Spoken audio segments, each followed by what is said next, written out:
To my YouTube channel. जैसा कि मैंने आपको बोला था, मैं विद इन 30 डेज आपको UP board and CBSE board 12th का कंप्लीट सिलेबस दूंगा। तो उसी अपने कमिटमेंट को कंप्लीट करने के लिए मैं नया टॉपिक लेके आया हूँ। बहुत ही मोस्ट इम्पॉर्टेंट टॉपिक है 12th का सिंथेसिस को लेके आया हूँ। और सिंथेसिस आई थिंक सिंथेसिस आपका सबसे ज़्यादा ट्रेंडिंग और मोस्ट आस्किंग टॉपिक है बोर्ड एग्जाम्स के लिए। सिंथेसिस स्टार्ट करते हैं बिना किसी देर के हुए। सिंथेसिस में हम देखते हैं सिंथेसिस में होता क्या चीज़ है। सिंथेसिस में हम कौन कौन से टॉपिक को पढ़ेंगे, तो मेनली सिंथेसिस में हम लोग 3 टॉपिक पढ़ते हैं। फर्स्ट है combination of simple sentences into one simple sentence. चलिए हम इससे पहले एक चीज मैं मिस कर रहा हूँ, बता दो सिंथेसिस है क्या। सिंथेसिस को बेसिकली अगर यूपी बोर्ड के स्टूडेंट्स बोलते हैं सिंथेसिस को बोलते क्या है, तो सिंथेसिस को हिंदी में हम लोग बोलते हैं संश्लेषण। क्या बोल देते हैं? संश्लेषण। यानी कि संश्लेषण का मतलब होता है किसी चीज को इकट्ठा करना या जोड़ना। तो सिंथेसिस का बेसिकली मैंने लिखा नहीं है, लेकिन मैं बता रहा हूँ सिंथेसिस को हम लोग बोलते हैं संश्लेषण, यानी किसी चीज को जोड़ना या इकट्ठा करना। अब देखते हैं सिंथेसिस में हम लोग पढ़ते क्या है। सिंथेसिस में हम लोग पढ़ते हैं 3 मेन टॉपिक्स पढ़ते हैं, बस इससे हटके हम कुछ नहीं पढ़ेंगे सिंथेसिस में। पहला होता है combination of simple sentences into one simple sentence. Combination of one simple sentence यानी कॉम्बिनेशन मींस जोड़ना या इकट्ठा करना, ऑफ सिंपल सेंटेंस मींस साधारण वाक्यों को या सिंपल सेंटेंसेस को इनटू वन सिंपल सेंटेंस, मैंने यानी कि कई सिंपल सेंटेंसेस को एक सिंपल सेंटेंस में जोड़ना। ठीक, पहला टॉपिक। दूसरा हम लोग क्या पढ़ेंगे, combination of simple sentences into one complex sentence, यानी कि कई सिंपल सेंटेंस को जोड़ के क्या बनाना, एक कॉम्प्लेक्स सेंटेंस बनाना। ठीक। तीसरा हम टॉपिक पढ़ते हैं combination of simple sentences into one compound sentence, यानी कि कई सिंपल सेंटेंसेस को जोड़कर क्या बनाना, एक कंपाउंड सेंटेंस बनाना। अब आती है प्रॉब्लम, ये यूपी बोर्ड के स्टूडेंट्स बार-बार कमेंट करते हैं सिंपल क्या होता है, कॉम्प्लेक्स क्या होता है, कंपाउंड क्या होता है, वो भी बताता हूँ आपको। सिंपल को हम लोग बोल देते हैं साधारण वाक्य। सिंपल को साधारण सेंटेंसेस को आप लोग जानते होंगे वाक्य बोलते हैं, तो सिंपल को बोलते हैं साधारण वाक्य, यानी कि कई साधारण वाक्यों को मिलाकर एक साधारण वाक्य बनाना। ठीक, पहला है। यानी कि दूसरा है आपको कई साधारण वाक्यों को मिलाकर एक कॉम्प्लेक्स, यानी कि कॉम्प्लेक्स हम लोग बोल देते हैं मिश्रित वाक्य। हिंदी में कॉम्प्लेक्स सेंटेंस को बोलेंगे मिश्रित वाक्य, यानी कि सिंपल को बोलेंगे साधारण वाक्य, कॉम्प्लेक्स को बोलेंगे मिश्रित वाक्य। तीसरा हम पढ़ते हैं कई सिंपल सेंटेंस को जोड़कर क्या बनाना, एक कंपाउंड बनाना। कंपाउंड को हम हिंदी में बोल देते हैं संयुक्त वाक्य। ठीक, क्लियर हो गया? एक बार रिपीट कर रहा हूं, सिंपल सेंटेंस यानी कि कई साधारण वाक्यों को मिलाकर एक साधारण वाक्य बनाना, कई साधारण वाक्यों को मिलाकर एक मिश्रित वाक्य बनाना, और कई साधारण वाक्यों को मिलाकर एक संयुक्त वाक्य बनाना, यानी कि साधारण वाक्य, मिश्रित वाक्य, लास्ट आता कंपाउंड बोलते हैं संयुक्त वाक्य। क्लियर? अगला देखते हैं। अब हम लोग स्टार्ट करते हैं पहला। ठीक, हम लोग पहला टॉपिक पढ़ते हैं combination of simple sentences into simple sentence, यानी कई सिंपल सेंटेंस को मिलाकर, इसमें एक चीज मिस हो रही है आपकी, वन सिंपल सेंटेंस। ठीक, यानी combination of simple sentences into one simple sentence, कई सिंपल सेंटेंस को मिलाकर एक सिंपल सेंटेंस बनाना। उसका मोस्ट इंपॉर्टेंट और सबसे पहला टॉपिक होता है, इसमें हम लोग रूल पढ़ते हैं, वो होता है हमारा पार्टिसिपल। ठीक, बाय यूजिंग पार्टिसिपल, यानी कि पार्टिसिपल का सबसे मोस्ट इंपॉर्टेंट रूल होता है। और पार्टिसिपल हमारा होता है, पार्टिसिपल में टाइप होते हैं। पार्टिसिपल हम देखते रहते हैं, मैंने शॉर्ट में लिख दिया पार्टिसिपल टाइप कितने होते हैं। तो पार्टिसिपल के 3 टाइप होते हैं। पहला टाइप होता है प्रेजेंट पार्टिसिपल, नेक्स्ट होता है सेकंड होता है past participle, and then third होता है perfect participle. Present participle, past participle and then perfect participle. हम लोग तीनों पार्टिसिपल हम जान चुके हैं। अब देखते हैं प्रेजेंट पार्टिसिपल का कैसे यूज होता है, प्रेजेंट पार्टिसिपल में हम लोग कैसे सेंटेंस को जोड़ते हैं प्रेजेंट पार्टिसिपल का यूज करके। पहला होता है लिख दिया बाय यूजिंग प्रेजेंट पार्टिसिपल, यानी कि प्रेजेंट पार्टिसिपल का यूज करके कैसे जोड़ते हैं। तो हम देखते हैं, पहले पहचान देख लेते हैं, क्योंकि यूपी बोर्ड के स्टूडेंट्स की मोस्ट प्रॉब्लम होती है सर पहचानते कैसे क्या होता है। तो पहचान में बहुत ईजी वे में मैं पहचान लिख रहा हूँ। क्या है, हिंदी अर्थ निकालते समय जब सेंटेंस हम प्रेजेंट पार्टिसिपल का यूज करते हैं, किसी सेंटेंस को जोड़ेंगे, कंबाइन करेंगे, तो बेसिकली उसका हिंदी अर्थ निकालेंगे तो बहुत आसान हो जाएगा। कैसे अर्थ निकालेंगे, कह रहे हिंदी अर्थ निकालते समय इसमें क्या आता है, हुए या करके शब्द आता है, यानी कि हिंदी अर्थ जब निकालेंगे तो उसका या तो हुए शब्द आएगा, हुए आएगा, या करके शब्द आता है। और इसमें क्या होता है, 2 कार्य एक साथ चलते हैं, 2 कार्य एक साथ चलते हैं, यानी 2 कार्य एक साथ होते रहेंगे अगले, या दूसरा कार्य पहले कार्य का परिणाम होता है, यानी कि 2 कार्य एक साथ चलते हैं और दूसरा कार्य पहले कार्य का परिणाम होगा। इसकी विधि देख देते हैं हम लोग, इसका तरीका क्या है, विधि यानी कि इसका मेथड क्या है। मेथड होता है आपका जो कार्य पहले खत्म होता है, यानी जब मैंने बता ही दिया 2 कार्य एक साथ चलते हैं। ठीक, या दूसरा कार्य पहले कार्य का परिणाम होगा, यानी कि दूसरा जो कार्य होगा वो पहले कार्य का रिजल्ट होगा, यानी कि जो पहला कार्य होगा उसके बाद दूसरा कार्य हुआ है तो वो रिजल्ट है। तो देखेंगे कैसे, या जो कार्य पहले खत्म होता है, यानी जो कार्य पहले फिनिश होगा उसकी मेन वर्ब को, यानी मेन वर्ब को, मुख्य क्रिया को हम लोग आईएनजी फॉर्म में चेंज कर देते हैं। बस इतना ध्यान रखना है। जो कार्य पहले, सबसे पहले ये देखेंगे कार्य कौन सा काम पहले फिनिश हो रहा है, और जो काम पहले फिनिश हो रहा है उसकी मेन वर्ब को पकड़ेंगे और उसके कौन सी फॉर्म में चेंज कर देंगे, उसे आईएनजी फॉर्म में चेंज कर देंगे। आई होप ये क्लियर हो गया। एक बार और फिर समझ लीजिए, मोस्ट इंपॉर्टेंट चीज आपकी यही है। अगर आपने ये पकड़ लिया तो प्रेजेंट पार्टिसिपल आपका हवा हो जाएगा बिल्कुल। कैसे करते हैं, देखिए जो कार्य पहले खत्म होता है उसकी मेन वर्ब को पकड़ेंगे और उसको आईएनजी में चेंज कर देंगे, बस सबसे पहले। और हाँ, ये हम लोग कंफर्म होना चाहिए मेन वर्ब है क्या और कार्य पहले खत्म कौन सा हो रहा है। देखते हैं एग्जांपल। पहला एग्जांपल है आपका सेपरेट। हाँ, ये चीज ध्यान रखना, सेपरेट का मतलब मैंने बता दे रहा हूँ आपको। सेपरेट का मतलब होता है अलग अलग। सेपरेट जैसे आप लोग बोलते हैं सेपरेट चाहिए, ये सेपरेट रूम चाहिए, वो सेपरेट चाहिए, यानी कि सेपरेट का मतलब होता है अलग। तो क्या है अलग अलग का मतलब क्या होता है, जो इसमें दो सेंटेंस दे रखे हो, तो मैंने बता ही दिया पहले कॉम्बिनेशन का मतलब जोड़ना। दैट मीन एक सेंटेंस ये दे रखा होगा, एक सेंटेंस ये दे रखा है, और हम कॉम्बिनेशन पढ़ रहे हैं, इसका मतलब कॉम्बिनेशन में इन दोनों को जोड़ के एक सेंटेंस बनाएंगे। पहले मैंने आपको क्लियर कर दिया है। तो क्या है, सेपरेट दोनों अलग अलग दे रखे हैं, एक सेंटेंस ये अलग दे रखा है, दूसरा सेंटेंस ये अलग दे रखा है। क्या देंगे, पहला सेंटेंस है आपका मोहित सा अलाइन, अगला सेंटेंस बोला है ही रे नबे। पहला सेंटेंस बोल रहा है मोहित ने एक शेर देखा, यानी शेर देखा। अगला सेंटेंस बोल रहा है ही रे नबे, वह भाग गया। तो भाई हम लोग पहले क्लियर देखेंगे, पहला काम हुआ कौन सा है, पहले शेर देखा है मोहित ने कि पहले भाग गया है। जाहिर सी बात है भैया, बिना शेर देखे भाग थोड़ी जाएगा, नहीं भागेगा ना। तो हम लोग पहले क्लियर करते हैं कि जो कौन सा काम पहले फिनिश हुआ है, यानी कि मोहित ने पहले शेर देखा है, उसके बाद मोहित भागा है। हाँ, एक चीज में बहुत इंपॉर्टेंट चीज मिस कर गया, पार्टिसिपल की एक बेसिक और मोस्ट इंपॉर्टेंट प्रॉपर्टी होती है पार्टिसिपल की।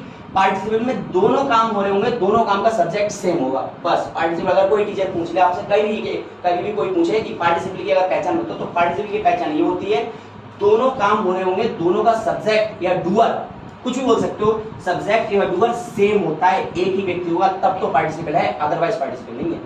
ये ध्यान रखना, इसकी मोस्ट इंपॉर्टेंट प्रॉपर्टी होती है, यानी कि दोनों सेंटेंस में काम करने वाला व्यक्ति, यानी कि सब्जेक्ट या डूअर, कुछ भी बोल दो, सब्जेक्ट बोल लो, डूअर बोल लो, कार्य करने वाला व्यक्ति बोल लो, वो सेम होगा। क्योंकि देखो मोहित सा अलाइन, यहाँ पे लाइन किसने देखा, मोहित ने। ही रेनवे बह भाग गया, ही किसके लिए यूज हुआ है, मोहित के लिए, यानी कि यहाँ पे भी सब्जेक्ट मोहित है, यहाँ पे भी सब्जेक्ट मोहित है। ये पार्टिसिपल की पहचान होती है इसका ही। क्योंकि मैं इसलिए बोल रहा हूँ, जिससे जस्ट अगले वाला रूल हम सिंथेसिस में पढ़ते हैं, नॉमिनेटिव एब्सोल्यूट, उसमें सेम ऐसे सेंटेंस दे रखे होंगे, बस सब्जेक्ट चेंज होगा। बच्चे उसमें कंफ्यूज हो जाते हैं हम लोग कि अरे ये तो पार्टिसिपल रूल है, और एग्जाम गलत करके चले जाएंगे, क्योंकि वो उसका ही सेम भाई है। पार्टिसिपल का अगर दूसरा कोई पूछे पार्टिसिपल का दूसरा भाई क्या है ग्रामर में, तो बोल देना नॉमिनेटिव एब्सोल्यूट है। सेम पार्टिसिपल के रूल लगते हैं, बस उसमें और इसमें यही डिफरेंस है। पार्टिसिपल में सब्जेक्ट सेम होंगे, दोनों के नॉमिनेटिव में सब्जेक्ट डिफरेंट होंगे। बस अब चलो स्टार्ट करते हैं। तो मैंने बता दिया, पहले मोहित ने शेर देखा है, उसके बाद मोहित भागा है। तो काम कौन सा पहले फिनिश हुआ, शेर पहले देखा। तो इसकी मेन वर्ब क्या है, मेन वर्ब क्या है, सा। अब मैंने बताया मेन वर्ब को हम टाइम चेंज कर देंगे आईएनजी में। और इसकी एक इंपॉर्टेंट आप लोगों को पता होगी, फिर भी मैं बता रहा हूँ, जब भी आईएनजी फॉर्म हम लगाते हैं तो आईएनजी फॉर्म हमेशा फर्स्ट फॉर्म में आती है, यानी कि प्रेजेंट फॉर्म में आएगी। तो सा किसकी फर्स्ट फॉर्म है, यानी कि सा किसकी प्रेजेंट फॉर्म होनी चाहिए, सा वो है भाई सी की, ठीक। यानी कि हम मेन वर्ब क्या है, सा, लेकिन हम जब आईएनजी लगाएंगे तो फर्स्ट फॉर्म में लेके आएंगे। तो सा को हम फर्स्ट फॉर्म में ले आए, सी हो गया, और हम आईएनजी लगा देंगे, सी, ठीक। सी क्या दे रखा है अगले, आ लाइन, और अगला सेंटेंस जोड़ने के लिए हम लोग कॉमा लगा देंगे और सेम वैसे लिख देंगे। लेकिन ये चीज के लिए ध्यान रखेंगे, मोहित ही किसके लिए यूज हुआ है, मोहित का, यानी कि ही प्रोनाउन है मोहित का। तो हम लोग नाउन की पहले लेंगे, क्योंकि इसमें तो मोहित ही इसलिए यूज हुआ क्योंकि ऑलरेडी एक बार मोहित वो यूज हो चुका है, यानी कि हम लोग नाउन का रिपीटिशन रोकने के लिए हम लोग प्रोनाउन यूज करते हैं, लेकिन इसमें तो मोहित यूज नहीं हुआ है, तो मोहित लिखेंगे। तो सिंग अ लाइन, अगला कॉमा, मोहित रे नबे, मोहित रे नबे, ठीक है। एक बार और देखते हैं, यानी कि जो कौन सा काम पहले फिनिश हुआ, मोहित ने पहले शेर देखा, तो हम लोग उसकी मेन वर्ब को आईएनजी चेंज कर दिया। तो शा को आईएनजी चेंज करेंगे, तो सीइंग अ लाइन, कॉमा, अगला सेंटेंस वैसे लिखते हैं, मोहित रे नबे। अगला और देखते हैं एक बार, Sita went to school, Sita school गई, सी प्रेड, उसने प्रार्थना की, ठीक। पहले सीता स्कूल गई कि पहले प्रार्थना की है? ऐसी बात है, पहले स्कूल गई है, उसके बाद स्कूल पहुंचने के बाद प्रार्थना की है ना। तो हम लोग कहेंगे पहला काम कौन सा फिनिश हुआ है? पहला सीता स्कूल पहुंची है, तो इसकी मेन वर्ब क्या है? बेंच। अब बेंच को हम लोग जब आईएनजी में चेंज करेंगे तो उसको पहले फर्स्ट फॉर्म में लेके आएंगे। तो बेंच किसकी सेकंड फॉर्म है? गो की, तो सबको पता है। अब हम जब गो को फर्स्ट में आईएनजी लेंगे, गोइंग हो जाएगा। गोइंग क्या देता है? To school, going to school. अगला सेंटेंस हम लोग जैसा के तैसा छाप देते हैं, सी परेड। सी मैंने बता दिया, सी किसके लिए यूज हुआ है? सीता के लिए, ठीक। तो हम लोग लिखेंगे Sita parade, Sita parade. I think ये क्लियर होगा। नेक्स्ट देखते हैं, I was hungry I took food. पहले क्या है? पहले मैं भूखा था। अगला सेंटेंस बोल रहा है आई टुक फूड, मैंने खाना खाया। तो पहले भूखा था कि पहले खाना खाया? जाहिर सी बात है पहले भूखा था। तो काम कौन सा पहले फिनिश हुआ है? ये वाला। तो इसकी मेन वर्ब को, हाँ इसकी इंपॉर्टेंट चीज है, अब आगे प्रॉब्लम आती है। बॉस को क्या हम जब आईएनजी चेंज करते हैं तो क्या बॉस को हम आईएनजी इधर लिख लेते हैं हम लोग, बॉस है। अब बॉस को क्या आईएनजी चेंज करोगे तो हम क्या कर देंगे? बॉस ही कर देंगे क्या? कुछ लोग यही माइंड में सोच रहे होंगे बॉस ही कर देंगे। क्या बॉस ही सुना? कभी नहीं, बोल ही सकता है, इम्पॉसिबल, कुछ है नहीं। बट तो बॉस जब भी ध्यान रखना, जब भी मेन वर्ब में इज आर एम बॉस बर आए तो दैट मीन ये किसकी फॉर्म होती है? अब मैं बता दूं आपको, एक शॉर्ट में बता रहा हूँ, हालांकि बहुत बड़ा टॉपिक है फिर भी मैं बता रहा हूँ। ये ऑक्सिलरी की फॉर्म होती है। और प्राइमरी ऑक्सिलरी के तीन, प्राइमरी ऑक्सिलरी को हम लोग तीन शॉर्ट वर्ड से डिनोट करते हैं। बी, पहला होता है बी, दूसरा होता है आपका हैव, और तीसरा होता है डू। वर्ब जैसे मैं बताया, वर्ब में आपने पढ़ा होगा, वर्ब के चार टाइप के होती है वर्ब। पहली आपकी होती है ट्रांजिटिव वर्ब, दूसरी होती है इंट्रांजिटिव वर्ब, तीसरी होती है लिंकिंग वर्ब, चौथी होती है ऑक्सिलरी वर्ब। ऑक्सिलरी में दो टाइप होते हैं, एक होती है प्राइमरी ऑक्सिलरी, दूसरी होती है मॉडल ऑक्सिलरी। और प्राइमरी ऑक्सिलरी को भी हम लोग तीन शॉर्ट वर्ड से डिनोट कर देते हैं। पहली होती है आपकी बी, दूसरा है, तीसरा डू। बी में क्या क्या आता है? Is, are, is, are, am, was and then were। ठीक। बी में क्या आता है? is, are, am, was, were। ठीक। अगला have में आता है आपका has, have and then had। do में आता है आपका do, did and then does। does है ये, सॉरी थोड़ा, ठीक, does। एक बार रिपीट करते हैं। वर्ब, जो वर्ब का टॉपिक होता है, वर्ब चार टाइप की होती है। मैं एक बार बता रहा हूँ, वर्ब चार टाइप की होती है। पहली होती है वर्ब ट्रांजिटिव, यानी ट्रांजिटिव को हिंदी में बोलते हैं सकर्मक क्रिया। दूसरी होती है इंट्रांजिटिव, इंट्रांजिटिव को हम लोग बोल देते हैं अकर्मक क्रिया। तीसरी होती है लिंकिंग, लिंकिंग वर्ब होती है। चौथी होती है आपकी ऑक्सिलरी। ऑक्सिलरी हमारी दो टाइप की होती है, एक होती है प्राइमरी ऑक्सिलरी, दूसरी होती है हमारी मॉडल ऑक्सिलरी। और प्राइमरी ऑक्सिलरी को हम तीन शॉर्ट वर्ड से डिनोट करते हैं, वो सामने आपके लिखे हुए हैं। पहला होता है बी, दूसरा होता है हैव, तीसरा होता है डू। बी में क्या क्या आता है? Is, are, am, was, were. Have में आता है हैज, हैव, हैड, मतलब एच वाले जितने होते हैं इसमें हैव में आएंगे। और डू में जितने डू वाले होते हैं, डी वाले जो हुई, डू में आएगा डू, डिड, डज। लेकिन हाँ एक चीज ध्यान रखेंगे, बहुत इंपॉर्टेंट, स्टूडेंट बहुत प्रॉब्लम कर देते हैं, या जल्दीबाजी में लेते हैं, डू डिड कर देंगे, डू वाले कर देंगे डू डिड डन, यानी कि भाई वो तो गलत हो गई, वो तो तीनों फॉर्म लिखती हैं आपने, प्रेजेंट फॉर्म, पास्ट फॉर्म और पास्ट पार्टिसिपल, यानी कि first form, second form, third form. बस इतना ध्यान रखेंगे डू की फॉर्म लिखते हुए, डू डिड डज, डज है ये, डन नहीं हो सकती यहाँ पर, अगर डन कर दिया तो आपने गलत कर दिया, ठीक, इसका ध्यान रखेंगे, डू डिड डज। अब देखते हैं, अब मैं आपको एक ओरल एग्जांपल समझाता हूं। अगर मान लो ये फादर है, ये फादर है, ये फादर है, ये फादर है, अगर और इनके भी बच्चे हैं, इज, आर, एम, वाज, वर। अगर फादर का कोई, ये सब एक सिंगल, आप इन्हें मान लीजिए, आप ये छोटे बच्चे हैं बहुत, इन्हें आप मान लो ये बहुत छोटे बच्चे हैं, इनकी रिस्पॉन्सिबिलिटी, इनके केयर टेकर कौन है? बी है। बी के छोटे छोटे बच्चे हैं, इज, आर, एम, वाज, वर, बहुत छोटे हैं, इनकी टोटल रिस्पॉन्सिबिलिटी बी के ऊपर है। अगर ये कोई प्रॉब्लम करते हैं, कोई भी थप्पड़ मारे चले आए, किसी के थप्पड़ मारा, कोई झगड़ा कराए, तो क्या रिस्पॉन्सिबिलिटी किसकी आएगी? बी के ऊपर आएगी। तो सारी जिम्मेदारी कौन लेगा? बी। मैंने बता दिया क्योंकि केयर टेकर बी है, अगर एज आ रहा है वॉज वर, अगर कोई भी शैतानी करते हैं, कहीं कुछ भी कोई कांड करते हैं, कोई क्राइम करते हैं, तो रिस्पॉन्सिबिलिटी कौन लेगा? बी। दैट मीन्स सारा कुछ किस पे आएगा? बी पे। Same here. तो हम इसमें भी इसी की तरह हम लोग देखते हैं, अगर हम लोग आईएनजी फॉर्म लाएंगे तो अगर कोई चीज मिलेगी तो इनको थोड़ी मिलेगी, सारी रिस्पॉन्सिबिलिटी बी पे।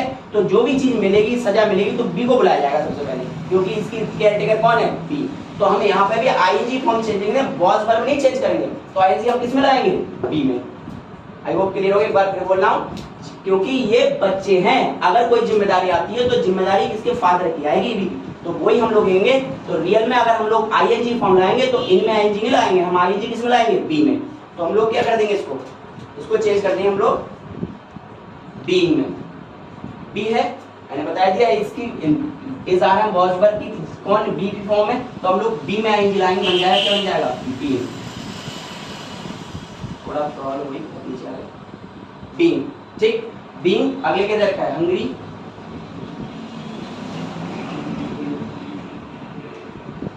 आप लोग ध्यान देख लीजिए इसको। बीइंग हंग्री कॉमा, और मैंने बताया आई वॉज हंग्री, मैं भूखा था, आई टुक फूड। अगला सेंटेंस वैसे लिख देंगे, आई टुक फूड।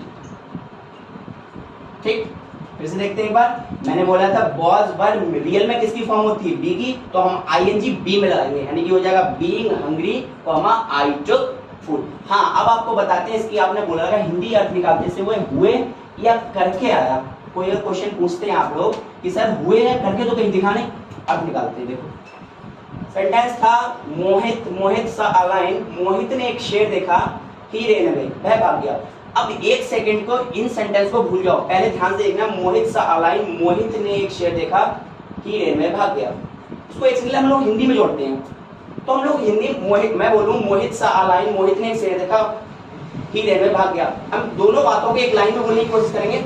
तो शेर देख करके मोहित भाग गया, आई थिंक यही बोलेंगे, शेर देख करके मोहित भाग गया। तो सेम अर्थ निकल रहा है। देखो शीन मीन्स देख करके, अलाइन मीन्स शेर को, मोहित रेन अवे, शेर को देख करके मोहित भाग गया। क्या मैंने अभी बोला था आपको करके शब्द आता है? करके आ गया, इस पे क्लियर होता है। फिर भी देखते हैं, बोलेंगे सीइंग अलाइन, यानी सीइंग मीन्स देख करके, अलाइन मीन्स शेर को देख करके मोहित रेन अवे, मोहित भाग गया, करके आ गया।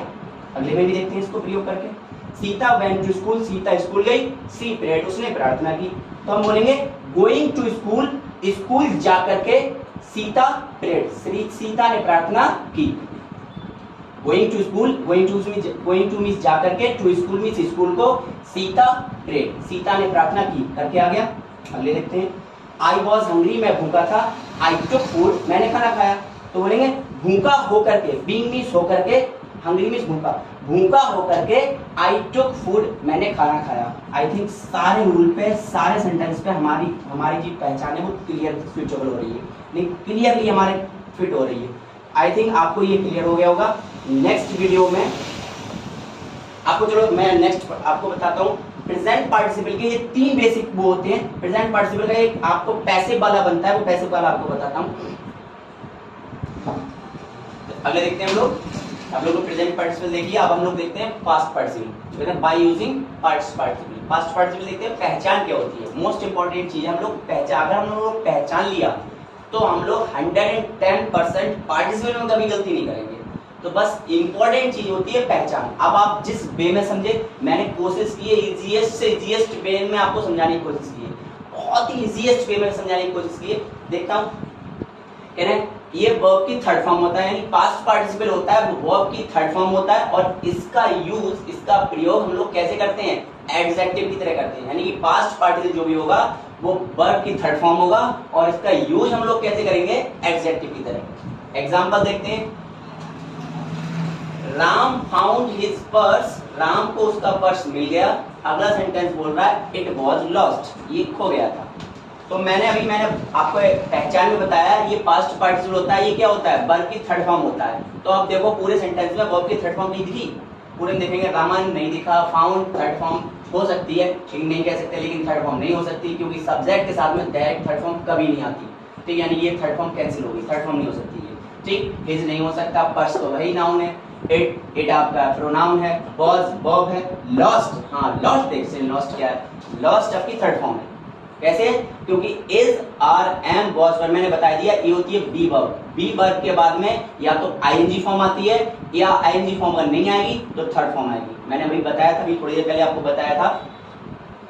यानी कि वॉज क्या होती है? बी वर्ब होती है, बी वर्ब। और बी वर्ब के बाद या तो आईएनजी फॉर्म आती है, ही वॉज, जैसे एग्जांपल होता है I was going, I was playing cricket, I was eating food, I was watching, I was playing, कुछ भी, मतलब या तो वॉज वर्ब यानी कि बी वर्ब के बाद तो या तो आईएनजी फॉर्म आएगी और आईएनजी नहीं आएगी तो थर्ड फॉर्म आएगी। और अगर थर्ड फॉर्म हुई तो हम देखेंगे हम लोग कैसे पहचानते हैं कि पास्ट पार्टिसिपल कहेंगे, क्योंकि Raman found his purse, Raman को उसका पर्स मिल गया, इट वाज लॉस्ट ये हो गया था। पहला हमारा नाउन क्या दे रखा है? साफ साफ पर्स। सॉरी इसे देखते हैं, पहला नाउन दे रखा है आपका पर्स, और दूसरा उस पर्स के बारे में खूबी क्या बताई गई है? पर्स कैसा हो गया था? खो गया था।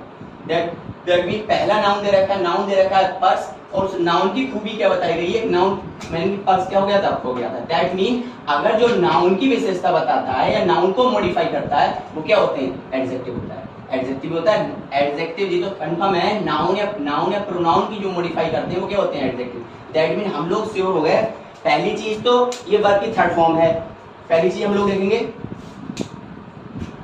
ये वर्ब की, ऐसे देखते हैं, पहली चीज तो वर्ब की थर्ड फॉर्म है 100% होगा, मैंने बता दिया। वॉज वर्ब के बाद में is are am was verb के बाद में यानी कि बी वर्ब के बाद में या तो आईएनजी फॉर्म आएगी, और आईएनजी अगर फॉर्म नहीं है तो अगर वर्ब और कुछ दे रखी है तो 100% आंखें बंद करके बोल देना वो थर्ड फॉर्म है, या तो आईएनजी फॉर्म होगी या थर्ड फॉर्म होगी। तो आईएनजी तो है नहीं तो दैट मीन थर्ड फॉर्म है। तो पहली चीज तो क्लियर होगी वर्ब की थर्ड फॉर्म है। अब हम लोग क्लियर करके हम लोग पहले देखेंगे वर्ब की थर्ड फॉर्म होता है तो हम लोग 100% श्योर हो गए वर्ब की थर्ड फॉर्म है। अब बोलेंगे इसका यूज एडजेक्टिव करेंगे कैसे करेंगे? हमें मालूम है ये लॉस्ट मींस होता खो गया, क्या खो गया? पर्स। तो ये पर्स नाउन है और नाउन को सीधे सीधे मॉडिफाई कर रहा है, दैट मीन ये क्या बन गया? एडजेक्टिव बन गया, नहीं बन गया? क्लियर? ठीक, फिर देखते हैं। पहली चीज तो थर्ड फॉर्म है, मैंने बताई दी आपको। दूसरी चीज पर्स को मॉडिफाई कर रहा है, यानी खोया हुआ पर्स हो गया, दैट मीन एडजेक्टिव है। तो मैंने पहली क्लियर हो गई, वर्ब की थर्ड फॉर्म होता है और ये एडजेक्टिव हो गया। अब हम यूज कैसे करेंगे एडजेक्टिव का? बहुत ध्यान से समझना है, ये 100% गारंटी के साथ बोल रहा हूं। अगर अब समझ नहीं आया तो शायद कभी ना आए, आई होप। फिर से देखते हैं, पहली चीज तो ये वर्ब की थर्ड फॉर्म हो गया लॉस्ट। दूसरा हम देखेंगे एडजेक्टिव कैसे हुआ, क्योंकि सीधे सीधे पर्स को मॉडिफाई कर रहा है, यानी कि पर्स की ओर इशारा कर रहा है, दैट मीन पर्स नाउन है तो नाउन की विशेषता बता रहा है तो एडजेक्टिव हो गया। अब हम देखते हैं यूज कैसे देखेंगे। रमन फाउंड हिज, यहां तक कोई दिक्कत नहीं। मैंने बोला एडजेक्टिव का यूज करते लिए, तो एडजेक्टिव वो वर्ड होते हैं जो सीधे सीधे नाउन के आसपास आएंगे, यानी कि नाउन से पहले आएंगे। कैसे पहले आएंगे? नाउन से पहले। नाउन क्या दे रखा है आपका? पर्स। पर्स नाउन है। जब से एडजेक्टिव बनाएंगे तो लॉस्ट को नाउन से पहले लेके आएंगे, तब एडजेक्टिव की तरह यूज होगा, यानी कि लॉस्ट पहले ले आओ। क्लियर? मैंने बोला है पर्स नाउन, पर्स है ये तो क्लियर हो गया, जो पर्स है वो नाउन है, और जब हम लॉस्ट को एडजेक्टिव बनाएंगे तो नाउन से पहले लेके आएंगे। तो हम लोग यानी कि नाउन से पहले आ गया, अब ये एडजेक्टिव बन गया। अर्थ है Raman found his lost purse, Raman को उसका खोया हुआ पर्स मिल गया। 100% श्योर हो गया कि हमारा लॉस्ट एडजेक्टिव बन गया। वैसे वर्ब की थर्ड फॉर्म था, अब हम लोग एडजेक्टिव की तरह कैसे बना लिया? पर्स से पहले ले आए, अब सीधे सीधे पर्स को मॉडिफाई करने लगे। कैसा पर्स? खोया हुआ पर्स, यानी कि एडजेक्टिव बन गया। तो रमन को उसका खोया हुआ पर्स मिल गया। आई होप आपको ये क्लियर हो गया होगा। एंड नेक्स्ट सेंटेंस देखते हैं। अब हम आपका एक इंपॉर्टेंट चीज बता रहा हूं, बिल्कुल सेम सेंटेंस होगा, लेकिन इसे हम ऐसे ही बना सकते। वो कैसे नहीं बना सकते? क्लियर हम लोग करते क्या है, Raman bought a purse, Raman ने एक पर्स खरीदा, इट वॉज लॉस्ट ये खो गया। पहले तो हमने बोला था रमन को उसका पर्स मिल गया, ये खो गया, तो हमने सीधे बोल दिया रमन को उसका खोया हुआ पर्स मिल गया।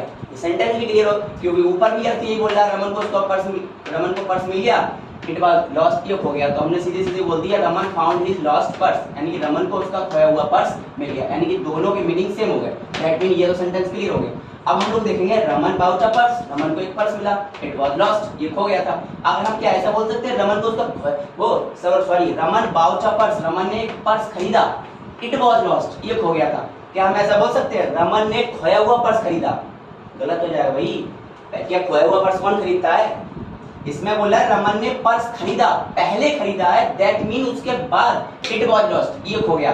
पहले खरीदा है उसके बाद खो गया है। दैट मीन हम लोग जोड़ नहीं सकते इसे, उसमें तो हमें मालूम है खोया हुआ पर्स मिल गया तो जोड़ देंगे, लेकिन ये खोया हुआ नहीं है, पहले उसने खरीदा है उसके बाद उसने क्या खोया है, तो हम ये नहीं बोल सकते रमन ने खोया हुआ पर्स खरीदा, बिल्कुल गलत हो जाएगा। जब ऐसी प्रॉब्लम्स आए तो इसका बहुत बेस्ट तरीका बता रहा हूँ आपको, हम लोग पहला सेंटेंस जो दे रखा होता है, यानी जो पहला जो मेन सेंटेंस होता है उसको हम पैसे में बदल देते हैं।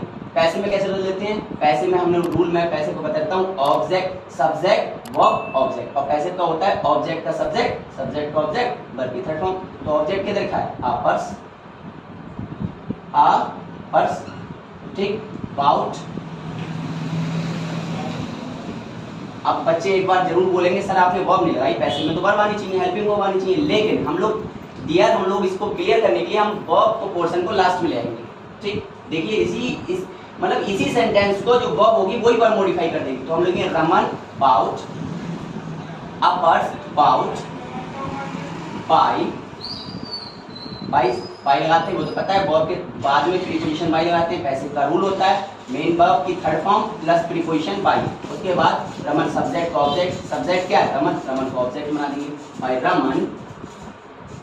एक बार देखते हैं, आप पर्स ऑब्जेक्ट का सब्जेक्ट बना लिया, वर्ब की थर्ड फॉर्म, बाउट की थर्ड फॉर्म भी बाउट होती है, फिर लगाते हैं थर्ड फॉर्म के बाद लगाते हैं बाई रमन सब्जेक्ट है, रमन को ऑब्जेक्ट मिलेगा, तो आप पर्स बाउट बाई रमन। अब यहाँ पे वर्ब लगा देंगे, वॉज लॉस्ट, खत्म, थर्ड फॉर्म बन गई, यानी कि हेल्पिंग वर्ब लास्ट में ले जाएंगे, खत्म। अब क्लियर हो गया। अब पर्स बाउट बाई रमन, एक पर्स रमन के द्वारा खरीदा गया, वॉज लॉस्ट, जो खो गया।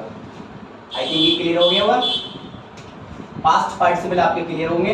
110% यही दो प्रॉब्लम फिगर हैं जो पास्ट पार्टिसिपल रिलेटेड मिलती है, अदरवाइज कुछ नहीं मिलेगा आपको। पास्ट पार्टिसिपल अगर ये आपने क्लियर कर लिया तो पास्ट पार्टिसिपल का आपका श्योर क्लियर हो गया। अगला देखते हैं हम लोग, अगला अब देख लास्ट सेंटेंस देखते हैं, फिनिश कर रहे हैं पार्टिसिपल के पार्ट को। थर्ड होता है पार्टिसिपल कौन सा? परफेक्ट, यानी कि बाय यूजिंग परफेक्ट पार्टिसिपल। पहचान देखते हैं परफेक्ट पार्टिसिपल की, जब एक कार्य पूरी तरह से खत्म हो जाए, यानी एक कार्य पूरी तरह से खत्म हो जाए और दूसरा कार्य शुरू हो, यानी एक कार्य पूरी तरह से फिनिश हो जाए उसके बाद दूसरा कार्य शुरू हो, तो परफेक्ट पार्टिसिपल का प्रयोग करते हैं। यानी कि एक कार्य पूरी तरह से खत्म हो जाए और दूसरा कार्य शुरू हो तो किसका यूज करते हैं हम? परफेक्ट पार्टिसिपल का।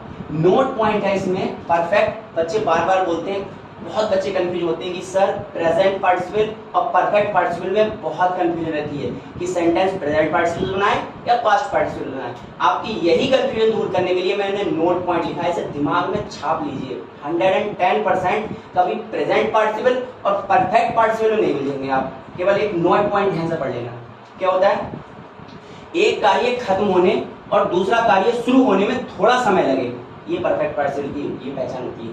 जब एक कार्य खत्म होगा और दूसरा कार्य शुरू होगा उसमें थोड़ा सा हल्का सा डिस्टेंस दिखे तो वो परफेक्ट पार्टिसिपल है, अगर डिस्टेंस नहीं दिखे तो प्रेजेंट पार्टिसिपल है।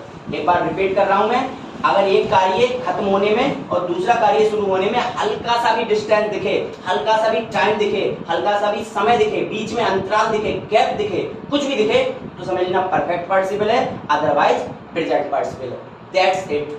इतनी पहचान याद करें ना, प्रेजेंट और परफेक्ट में 100% आप कभी मार्क नहीं खाएंगे, कभी गलती नहीं करेंगे। एग्जाम्पल की हम लोग मेथड देख लेते हैं।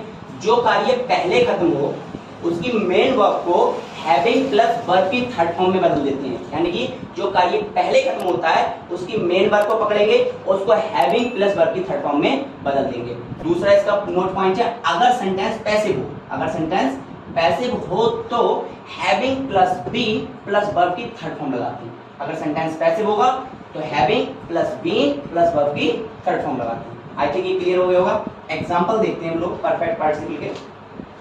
ही ate his food, he ate his food, ate के लिए हम टुक भी लगा सकते हैं, कोई नहीं। ही एट हिज फूड, उसने अपना खाना खाया। अगला सेंटेंस बोला he sat down to study, he sat down वह नीचे बैठ गया, टू स्टडी, स्टडी मतलब पढ़ाई करने के लिए, अपनी स्टडी करने के लिए। तो भाई ध्यान से समझना, पहला उसने खाना खाया, दूसरा सेंटेंस बोला he sat down to study, वह स्टडी करने के लिए बैठ गया। तो भाई खाना खाने के बाद कुछ ना कुछ उसने बुक्स ली होंगी, अपना पढ़ने वाला मटेरियल लिया होगा, स्टडी मटेरियल, बुक्स है, कॉपी है, पेन है, कुछ ना कुछ लिया होगा। यानी कि खाना खाने के बाद ऐसा नहीं खाना खाते तुरंत बैठ गया, तो खाना खाने के बाद उसने बुक्स भी लिया होगा, अपना प्रिपेयर किया, हो सकता है थोड़ा बहुत टहला भी होगा, कुछ भी। यानी कि खाना खाने में और पढ़ने में थोड़ा सा डिस्टेंस दिख रहा है, 100% दिख रहा है भाई। ध्यान से देखो आप, पहले खाना खाया है, खाना खाने के और उसके बाद यानी कि एक काम पूरी तरह से खत्म हो गया, उसके बाद दूसरा काम कौन शुरू हुआ है, पहले उसने खाना खाया उसके बाद पढ़ने के लिए बैठा है। तो इन दोनों में हल्का सा गैप 100% है, क्योंकि खाना खाने में और पढ़ाई स्टडी करने के लिए ऐसा नहीं खाना खाते तुरंत बैठ गया, बिल्कुल नहीं। खाना खाने के बाद बुक्स भी ली होंगी, सब कुछ होगा, तो काम थोड़ा रुका, मतलब एक काम पूरी से खत्म हुआ, दूसरा खत्म होने में हल्का सा डिस्टेंस हुआ, तो ये परफेक्ट पार्टिसिपल बनेगा। और बनेगा कैसे, मैंने बोला है जो काम पहले खत्म होता है उसकी मेन वर्ब को क्या बदल देंगे, थर्ड वर्ब की हैविंग प्लस वर्ब की थर्ड फॉर्म बदलेंगे। तो कैसे बनेंगे, पहले काम कौन सा खत्म हुआ, पहले खाना खाया है, तो खाना खाने की मेन वर्ब क्या है, एट, मैंने बोला तो पहले आएंगे हैविंग, ठीक।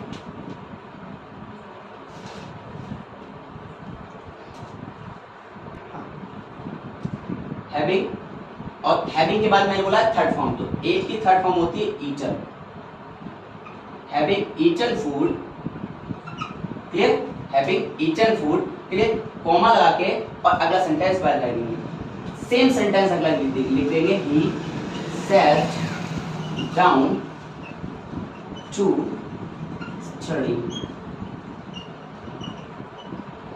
एक बार रिपीट करते हैं, हैविंग ईटन फूड, खाना खा करके, ही sat down study, मतलब वह स्टडी के लिए बैठ गया। मैंने बोला एक काम पहले खत्म हो रहा था, उसकी मेन वर्ब को हैविंग प्लस थर्ड फॉर्म में बदल दिया, अगला सेंटेंस वैसे लिख देंगे। लेकिन इंपॉर्टेंट चीज नेक में, कॉमा के बाद कोई भी सेंटेंस हम लोग कैपिटल लेटर से नहीं लिखेंगे, हम लोग क्या स्मॉल लेटर लिखेंगे। अगर कोई प्रॉपर नाउन होता है तभी कैपिटल लेटर आएगा, अदरवाइज स्मॉल लेटर। क्यों, क्योंकि सेंटेंस सेम एक सेंटेंस लेके आ रहे हैं, पहले दो सेंटेंस थे, जब एक सेंटेंस लेके आ रहे हैं तो पहला लेटर कैपिटल आएगा, क्लियर।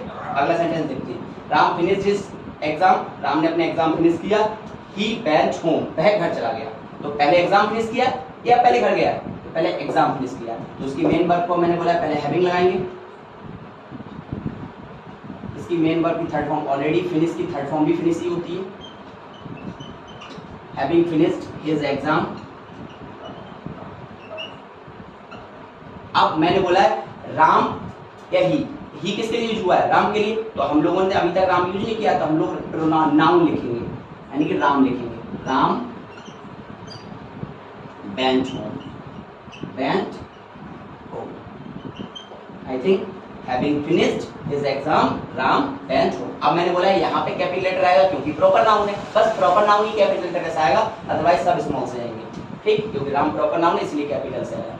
अगला सेंटेंस देखते हैं, दूसरा मैंने बताया था अगर पैसिव में हो, यानी कि सेंटेंस पैसिव में हो तो हैविंग के बाद बीन लगाते हैं, फिर थर्ड फॉर्म लगाएंगे। अब देखो हम कैसे पहचानेंगे, Ram was punished by his teacher, सब पैसिव दिख रहा है, बाय थर्ड फॉर्म दिख रही है, वॉज मैंने बताया था was were is are am, was were is are am, यानी कि बी फॉर्म के बाद में या तो आईएनजी फॉर्म आती है, अगर आईएनजी फॉर्म नहीं आई है तो थर्ड फॉर्म आई है, और अगर थर्ड फॉर्म आई है तो वो आके बंद करके बोल देना पैसिव सेंटेंस है, ठीक। मैंने बता दिया यहाँ पे आईएनजी फॉर्म नहीं है, और आईएनजी फॉर्म नहीं है तो दैट मीन 100% बोल दो ये थर्ड फॉर्म है, और थर्ड फॉर्म है तो सेंटेंस पैसिव है। कभी भी दोस्त बाई से सेंटेंस को जज मत करना कि पैसिव है, ये ध्यान रखना, बाई प्रीपोजिशन भी यूज होता है। अब बच्चे, छोटे बच्चे, कुछ स्टूडेंट्स होते हैं वो जहां देख लिया बाई तुरंत बोल दिया सर पैसिव है, बिल्कुल गलत। अगर आपने ऐसा बोल दिया तो एग्जाम में 100% आप गलती के चांस पूरे बना रहे हैं। ध्यान रखना, पैसिव पहचानने का बेस्ट तरीका और एक ही तरीका है, वर्ब को बाद मैंने बोला is are am was were, यानी कि बी वर्ब के बाद अगर आपकी आईएनजी फॉर्म आई है तो सेंटेंस पैसिव नहीं है, और बी वर्ब के बाद अगर कोई भी फॉर्म आईएनजी के अलावा कोई फॉर्म आई है तो आप बोल देना थर्ड फॉर्म होगी, और थर्ड फॉर्म होगी तो पैसिव है, क्लियर। बस यही पैसे पहचानने का तरीका, और कोई वर्ड में कोई तरीका नहीं पैसे पहचानने का। तो हमारे लिए पैसे सेंटेंस होता है तो पैसे में क्या करते हैं, पहला काम जो खत्म होता है उसको हैविंग प्लस बीन लगा देंगे। तो पहला Ram was punished by his teacher, Ram को उसके टीचर द्वारा सजा मिली। अगला बोला है ही बिगन टू क्राई, उसने रोना शुरू कर दिया। तो पहले सजा मिली है या पहले रोना शुरू किया है, जाहिर सी बात है पहले सजा मिली है उसके बाद रोना शुरू किया है, तो इसकी मेन वर्ब को हैविंग प्लस बीन में बनाएंगे। और मैंने बता दिया हैविंग प्लस बीन क्यों बनाएंगे, सेंटेंस पैसिव में, तो हैविंग बीन, अगला थर्ड फॉर्म मैंने बताया थर्ड फॉर्म लाएंगे being punished, having been punished by his teacher,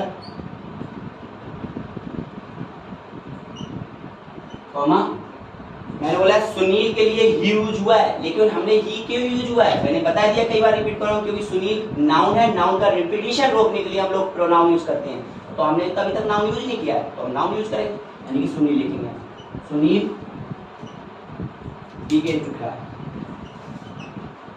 begin to cry।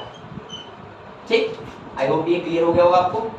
ठीक है, आप लोग स्क्रीनशॉट ले लीजिए और एक बार ये वीडियो आप लोग देख लीजिए, आपका लाइफ में और शायद आपको कभी भी इन फ्यूचर आपको पार्टिसिपेट पढ़ने की जरूरत नहीं पड़ेगी और ना ही आपको पार्टिसिपेट रिलेटेड कोई प्रॉब्लम आएगी।